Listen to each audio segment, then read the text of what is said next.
morning and welcome to Health Talk, sponsored by Mon General Hospital. This program is designed to provide education on vital health topics to help you take charge of your health. You'll also be introduced to Mon General's committed physicians, allied healthcare professionals, and quality programs and services. And now, here are your Health Talk hosts, Kay Murray and Jim Stallings. And today our guest on Health Talk is gastroenterologist Dr. Justin Kupec. He's been with us before. It's good to have him back. I'm Jim Stallings along with Kay Murray. Good morning, Kay. Good morning, Jim. Hey, good morning, Dr. Kupec. Welcome back. Good morning. Thank you. And today we're going to be talking perhaps about two subjects, but the first one we're going to be talking about is IBD. Boy, that sounds like it's not too bad, IBD, until you figure out what it stands for.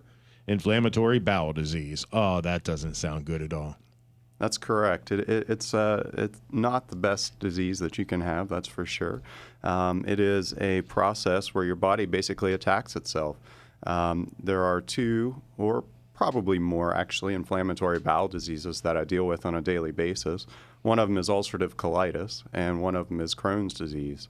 Ulcerative colitis is just as it sounds. It's an inflammation of the colon. Can start at the very distal end of the colon and work its way back. It can be throughout the entire colon. And Crohn's disease is a little bit different in the sense that it can inflame the colon, but it can also inflame the small intestine as well. All right, so if the body is attacking itself, what are the triggers that create it to do that? Well, at this point, there's a lot of research that's been going into both of these inflammatory bowel diseases and all inflammatory bowel diseases in general. We have a lot of thoughts. We don't have the exact mechanism. There's actually some genetic component, which means there is some ability of family members to develop this process, and there's actually a component of what we're exposed to on a daily basis. So we think that there is more than one process going on. Is there any leanings towards specific races or gender? Well, not particularly. In this part of the country and part of the world, it is usually white or Caucasian families. All right, so there is some genetic markers with this, and that means if somebody in your family has it, there's a chance you could have it. And daily environmental things that you mentioned? That's correct. And it's not, if your mom has it, you get it. It tends to run in families, and we think that there may actually be some genes, but it tends to also run in families because they all eat the same things. And we feel that there are some maybe bacteria, some food types that can trigger the changes in the genes or changes in your colon or your small intestine to come out with Crohn's disease or ulcerative colitis. What are the symptoms then? Well, both of these diseases and all inflammatory bowel diseases in general tend to cause people to have diarrhea. And it's not just a day or two of diarrhea, it's weeks and months and if it goes undiagnosed, even years of diarrhea. A lot of people will end up having rectal bleeding or blood in their stool as a result of the amount of inflammation in the colon. And a lot of these folks will tend to lose weight even despite a normal or sometimes reduced appetite. So even if you change your diet around, if you had this prolonged time with diarrhea and you change your eating habits a little bit to try to maybe get more fiber, I don't know, that it's still not going to make a difference? It probably won't make a difference. Unfortunately, these diseases are not responsive to changes in dietary, changes in diet. Okay, is there anything else besides diarrhea, as if that's not bad enough? Well, yes and no. Again, the rectal bleeding is an indicator usually that something is wrong for just about anyone. The diarrhea is one of the main triggers. Well, we're going to know that immediately. If we have diarrhea, we're going to be aware of that.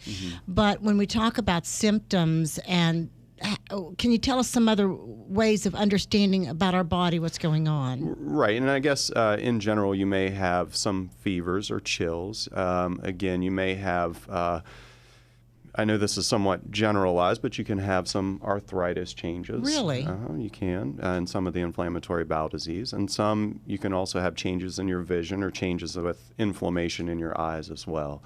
In a few cases, and it's not as common, fortunately for us, there are problems with the liver that are associated with Crohn's disease and ulcerative colitis. Can this lead into something even more serious like cancer? It can, yes. The longer you have one of these inflammatory bowel diseases, if we use ulcerative colitis as an example, if you have ulcerative colitis for 13, 14, 15 years, your chance of developing colon cancer is actually greater than the general population. I was reading some about this before you came on, some of the symptoms, some of the signs, and some of these diseases can be brought in even by stress in reading some of the information. Or is Yes. that where we get in on the internet and we shouldn't know that much? No, there are definitely situations where stress increases the amount of diarrhea that you may be having.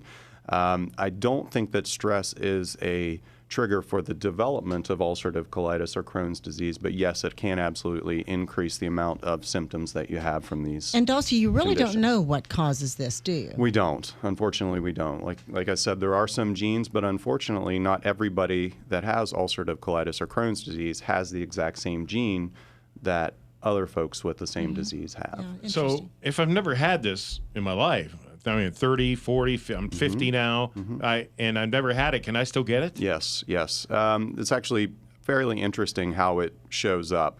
In Morgantown, we have a unique population. We have a lot of college-age students, and we have a lot of older folks. And Crohn's disease and ulcerative colitis present both in early years, and I'll use early years to represent 20s and 30s. And it'll present also in the late 40s, 50s, and even early 60s. And I have had some individuals that have presented with signs and symptoms of Crohn's disease, and they're well into their 60s and 70s, and not previously had the diagnosis. Repeat colonoscopy, even though they had one several years back for screening purposes, did show some ulcerative colitis or Crohn's disease. And so yes, it affects patients of all ages, and even there are some children that have Really? these diseases, yes.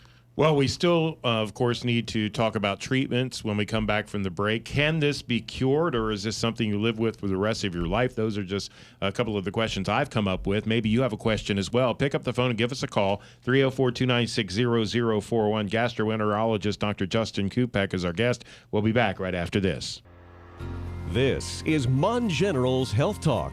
If you have a health-related question, call us now at 304-296-0041. So who's going to be brave enough to be the first caller to say, I have inflammatory bowel disease, and here's my question? We're waiting for somebody Should to not be ashamed to ask any break through questions. that barrier. We won't know your name, and of course, we have the doctor that might be able to answer some of those questions for you. We're talking about IBD, Inflammatory bowel disease, and UC. Crohn's disease, and ulcerative colitis. That's So correct. those are the things that we're focusing in on today, inflammatory bowel diseases. And we really talk a little bit about diet if we could, because will it make a difference in what we're eating, spicy foods and foods like that will inflame this area? And I make the analogy, and that is a good question. I make the analogy that the inside of your colon, if you have ulcerative colitis, or the small intestine and colon, if you have Crohn's disease, is often like having road rash. The inflammation inside the colon is enough to cause pain with eating certain foods. In other words, if you have issues with spicy foods, they may not bother your stomach so much, but you have to imagine that the inside of your colon is very sensitive to those types of food products. So it may cause you have stomach burning, but may not interfere with the bowel. That's correct. And it is individual. Not every patient has problems with spicy foods, and that's one of the things that I've found is that some people can eat 5 salads a day and not have any problems. Some people say they have 1 slice of lettuce and they have major issues, and it's very patient dependent. Yeah, and Jim mentioned high fiber, and that's what we tend to think we should eat a lot of. That's correct. In this case? Well, in this case, it absolutely doesn't hurt.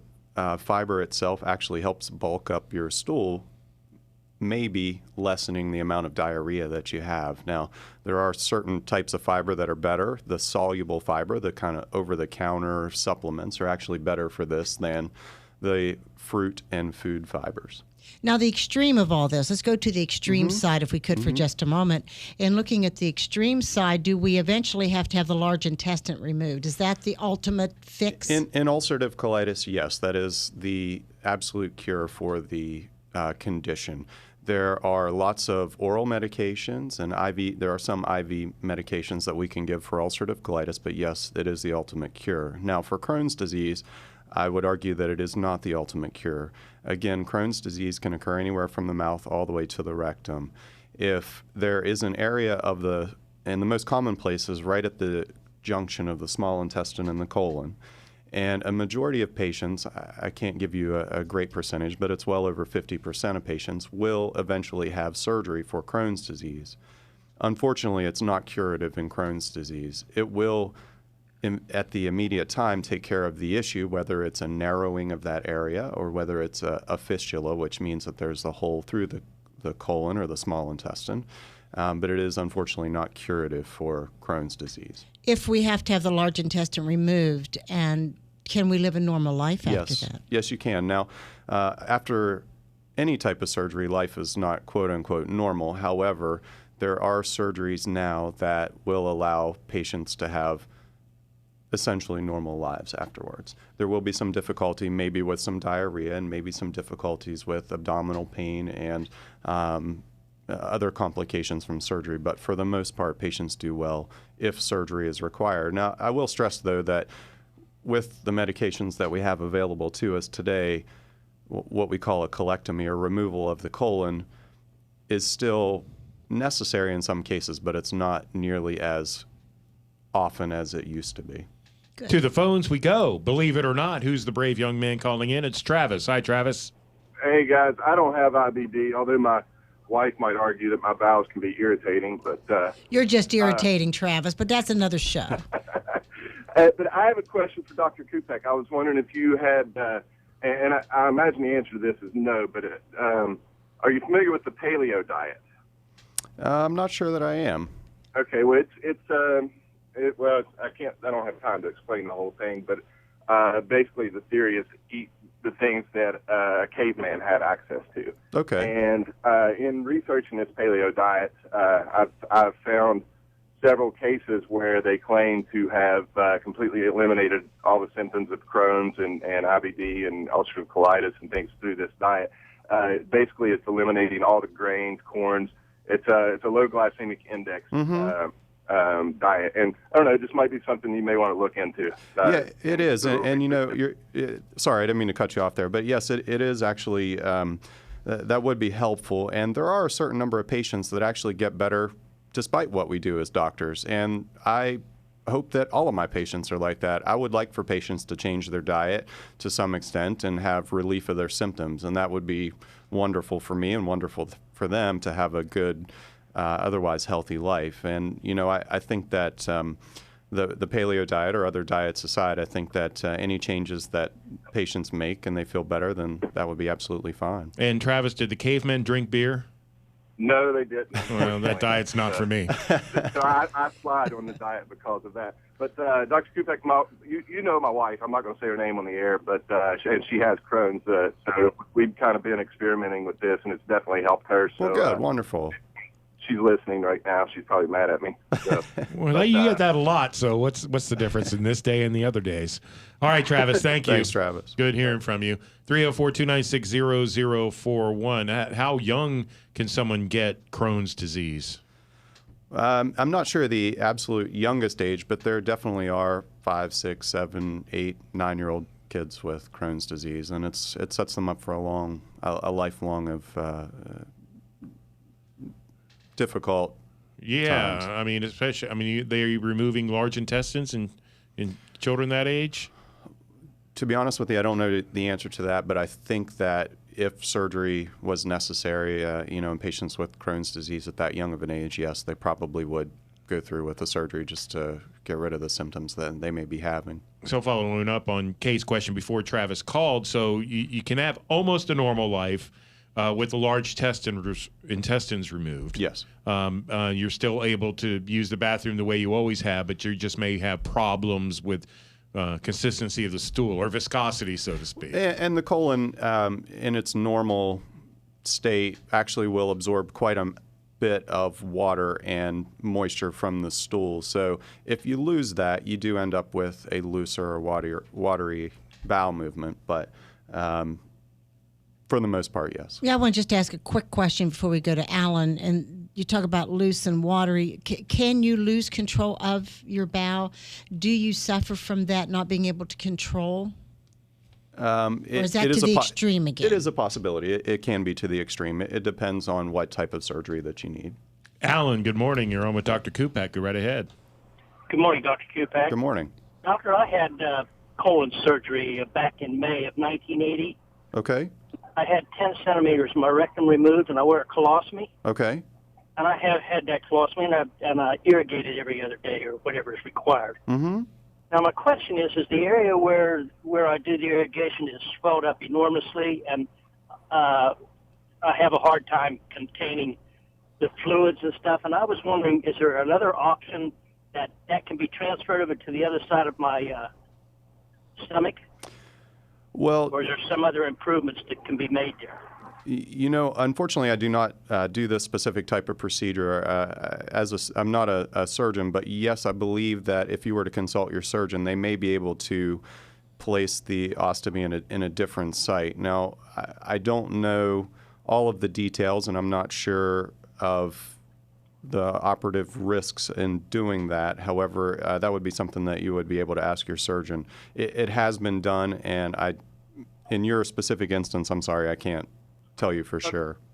That's quite all right. I mean, I'm a veteran, and I have had conversation with them, but they're just not too willing to be able to assess the risk, I guess I should say, about the possibility of that. I've been very successful with for 30 years, and the Lord's been good to me in that respect, and I appreciate that. So, Yes, sir. Thank you for your anyhow, service. I thought I would call. Yeah, we appreciate your call, and I would assume you're going to the VA hospital since you're a veteran, and it seems to me they should be able to consult with you on that. Maybe give them a call. What do you got to lose? Maybe give it a shot. It's 8:54. You're listening to Health Talk, brought to you by Mon General on WAJR. The doctors, the latest news and procedures. Your local health connection is Mon General's Health Talk. If you'd like to be on the show, call 304-296-0041. Gastroenterologist Dr. Justin Kupec is our guest today. He's your body's plumber. No, not simplifies it, I guess, a little bit. But I wanted to ask the doctor about comes to the point where we've been taking care of ourselves, we're uncomfortable, we know something's not quite right. What is the point where I say, okay, I need to call a doctor? You know, I think that's a good question, and I think what I tell most of my patients and the things that I am alarmed about or concerned for are diarrhea that persists, diarrhea that occurs at night, that wakes you up at night while you're sleeping, rectal bleeding, and unintentional weight loss. And if you have 1, 2, or 3 of those things, then I think you need to be seen either by your primary care physician or myself. And when we see you, what would be the steps at that point?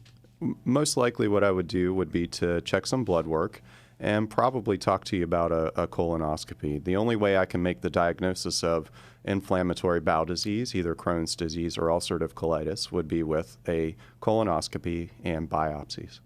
Sure, a lot of people right now are just doing over-the-counter type drugs. Mm-hmm. If those are not working, do you then put us on medication? Would that be the first step? That's correct. After we make the diagnosis of either ulcerative colitis or Crohn's disease, there are several medications, both by mouth and through the vein or a shot, that can actually improve your symptoms. And a lot of them are simple to take, yet can be cumbersome.